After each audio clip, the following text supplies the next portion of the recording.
What is going on, everybody? Lamont at large, and tonight we are in Irving, Texas, right next to Dallas. And tonight, quickly, I'm going to show you a car wash where a brutal crime scene was discovered on March 20th, 2000. 5 people that used to work at this car wash were brutally murdered. And I'm going to tell you quickly why it happened and what took place. So we're going to go back to, I want to say, the middle part of March 2000. A man used to work at the Mighty Fine Car Wash here in Irving. His name was Robert Wayne Harris. And Robert Wayne Harris had just gotten out of prison where he did 8 years for a robbery. While he was in prison, he was described as a very problematic prisoner. This guy did most of his time of that 8 years in administrative segregation. Basically, he was in a cell locked down 23 hours a day by himself. He was constantly fighting with other inmates. He was constantly fighting with prison staff. He tried to set his cell on fire. This guy was an absolute nutcase. And maybe somebody would say that he was made a nutcase. When you're 8 years old and you witness your dad kill your mother right in front of you, that's probably going to have some kind of a psychological effect on you. And you couple that with the fact that he had a very, very bad stuttering problem, probably made fun of practically his whole life. On top of that, being placed in special education classes. Yeah, I'm assuming it's going to have some kind of effect on you. This is the Mighty Fine Car Wash right there. And Robert Wayne Harris gets out of prison, gets a job at this car wash. So one day in mid-March 2000, by this time now, Robert has been working here for about 10 months. For some unknown reason or another, this guy is at work and he sees a female customer that he likes. And when he's in the bathroom, he exposes himself to her while the door is open. The customer, pretty shocked that he did that, tells the boss, the manager here at the time, his name was Dennis Lee. She tells the manager, hey, this guy exposed his penis to me. And I'm pretty sure they have surveillance footage. They look at the tape, and yes, they call the police. Irving PD arrives here at this very location and places Robert under arrest. He goes to jail. He's in jail not that long, maybe a few days. He gets out of jail. 3 days later, he comes back to this place to ask for his job back. The answer is no. You're a pervert, you're a creep. He's told by an employee at this place that, hey, you're a pervert, you gotta go, you gotta get out of here. So the next day, Robert, he comes up with a plan. Now, he's been working here 10 months, so he kind of knows how it goes in terms of the operations of this place. And he also knows that on Sundays, the armored card guys do not come to pick up the receipts, you know, the money from that day's business.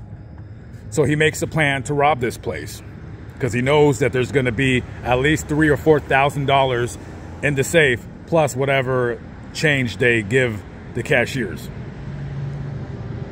On March 20th, 2000, he goes to his friend's house and borrows a car. Now, he has his own vehicle, but he wants to use somebody else's.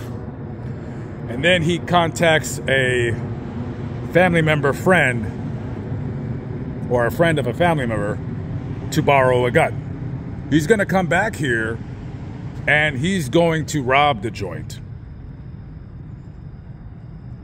March 20th, 2000, he wakes up early and he arrives here maybe 6:45, maybe 7 o'clock, somewhere right around there. Now, this place probably opens around, I don't know, 8 o'clock, 8:30. So he's here pretty early and he's waiting for the manager to arrive. And that, of course, is Dennis Lee. So about 7:15 a.m., Dennis Lee, 48 years of age, assistant manager Augustine Villasenor, 36, and cashier 45-year-old Rhonda Wheeler, they come here to open up the car wash for that day's business. Now, they pull up probably right here. That's the front door. And who knows where he was hiding, somewhere in this area, maybe in a darkened corner, who knows. So he comes, says whatever he says. Maybe he's begging for his job. Maybe they think, he's, coming back here asking for his job again. And he pulls out a gun and forces everybody through that door inside. They go into the back. Now, this looks like a back office right here. I don't know. This could have been the room where the shooting occurred. Don't quote me. Again, I don't know. But somewhere back there, there's a safe. So he forces one of the employees, I'm guessing the manager who has the keys, open the safe. While he's opening the safe, the other two are down on the ground. He pulls the money out of the safe, hands it to Robert,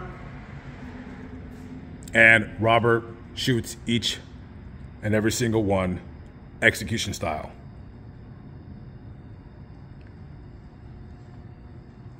Just when he's done, he's about to leave, when 3 more employees arrive for work. I'm sure by now he's surprised, and now he's figuring he's going to have to kill more people. So Benjamin Villasenor, 32, he was the brother of Augustine, and Robert Jimenez, 15 years of age, just a teenager working a job. There was also a 6th person who is unnamed. They come in, and he proceeds to shoot and kill all of them. One of the men survived, but he's paralyzed for the rest of his life. So he's killed 2 more people. Now there's 5 dead people here. And you can imagine that this crime scene looks like. So a 7th person comes in for work. He walks in through this door, and you see where that cash register is right there? Robert Wayne Harris is standing right there. Right there, right where I'm pointing the camera, right in the middle of your screen. He walks through this door, and this guy sees dead people all on the floor right around that way. According to his testimony, he sees a massive pool of blood, people on the ground trying to breathe. Robert tells him, oh, hey, I just got here to work and I just found this. He's looking at Robert. Robert's looking at him, and Robert starts reaching for a knife. Now, this guy, I don't know if he just runs the hell out of here or he just says, let me get some, let me get out. I need to get away from this. So that man gets in his car and starts hightailing it to the police station. And Robert Wayne Harris is following him.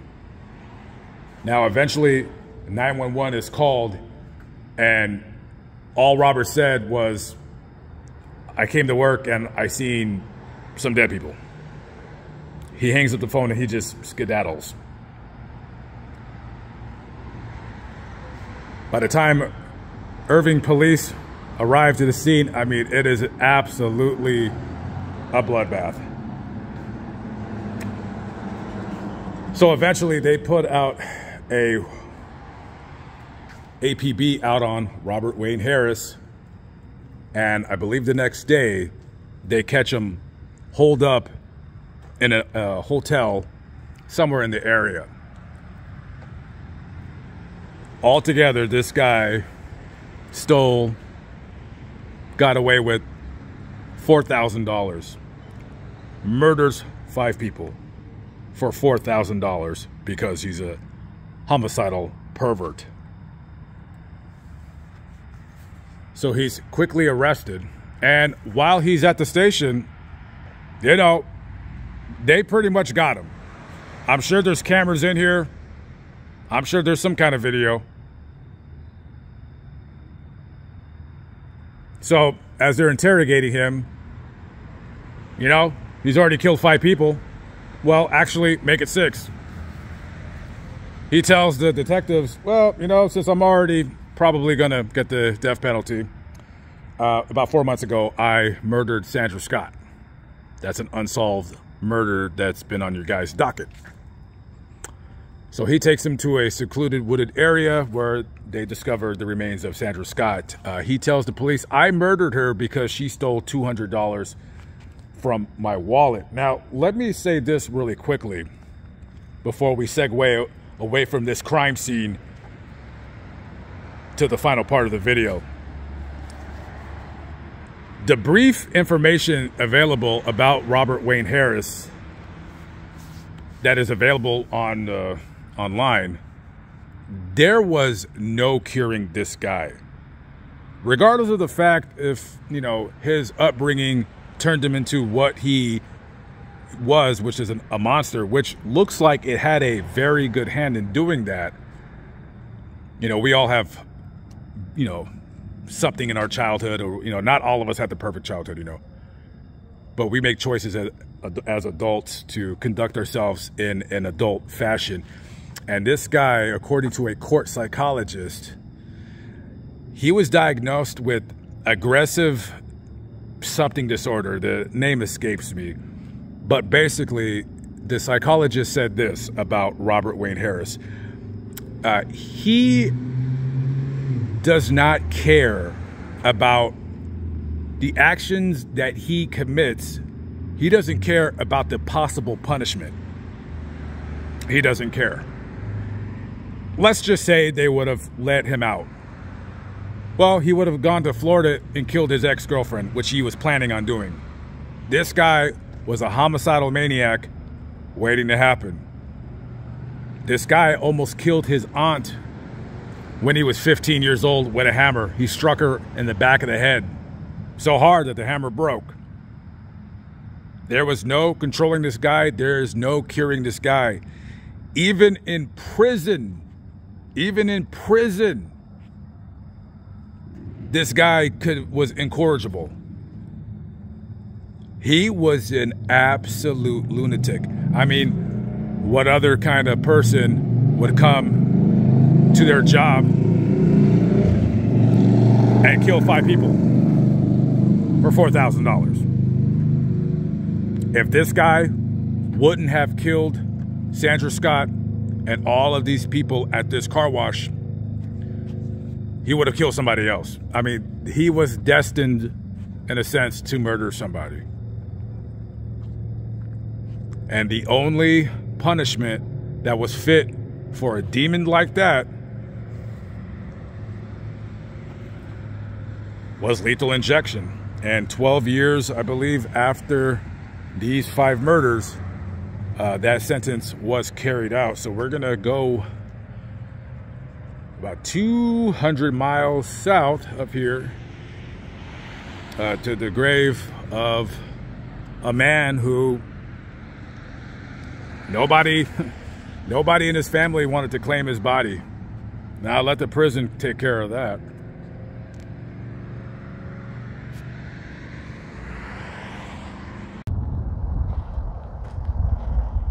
And as promised, here we have one executed person's Robert Harris right here. And of course the X in front of his prison number means executed. Also, don't forget pervert too. This guy did the whole pervert thing. So.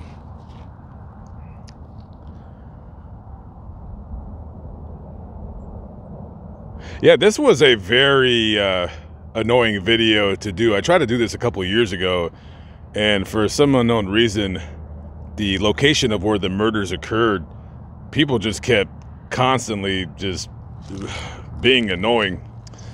Anyways, finally got it done. All right, I'm out of here. I never know why people do the things that they do. I've given up on wondering why. All right, guys, I'm out of here. I'll catch up with you on the next video. Have a good one. Peace out.